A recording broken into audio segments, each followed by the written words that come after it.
জন্মদিনের তারিখ, মুক্তিযুদ্ধে শহীদের সংখ্যা সহ ৫ মানহানির মামলায় খালাস পেলেন বিএনপি চেয়ারপারসন বেগম খালেদা জিয়া। মহানগর মুখ্য হাকিম মাহবুব আলম ও তোফাজ্জল হোসেনের আলাদা আদালতে ৫টির মামলায় শুনানি শেষে এই আদেশ দেন। আজকে বলা হয় যে এত লক্ষ লোক শহীদ হয়েছে,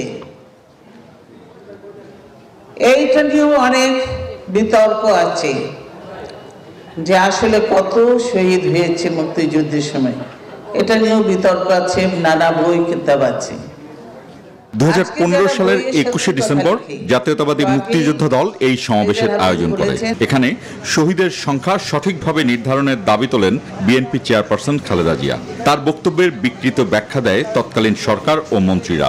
রাষ্ট্রদ্রোহিতার অভিযোগে 3টি মামলা দায়ের করা হয় বেগম খালেদা জিয়ার বিরুদ্ধে। এনজিওর কিস্তি প্রথমবার বিকাশ পেমেন্ট করলেই 20 টাকা ইনস্ট্যান্ট ক্যাশব্যাক। 15 আগস্ট জন্মদিন পালন নিয়েও সাবেক প্রধানমন্ত্রী খালেদা জিয়ার বিরুদ্ধে মামলা দায়ের করা হয়। এমন 5টি মামলা থেকে বিএনপি চেয়ারপারসনকে খালাস দিয়েছে আদালত।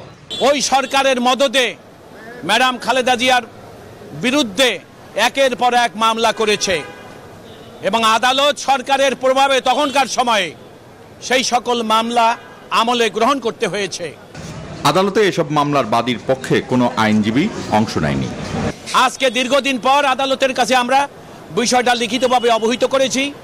বিজ্ঞ আদালত আজকে জনাব এসিএমএম মাহবুবুল আলম এবং আরেকজন এসিএম তোফাজ্জল হোসেন, তারা ম্যাডামের 5টি মামলায় তাকে খালাস দিয়েছেন। এদিকে খালেদা জিয়ার বিরুদ্ধে দায়েরকৃত নাইকো দুর্নীতি মামলার পরবর্তী শুনানি 8 সেপ্টেম্বর ধার্য করা হয়েছে। তৌহিদ শান্ত, নিউজ 24, ঢাকা।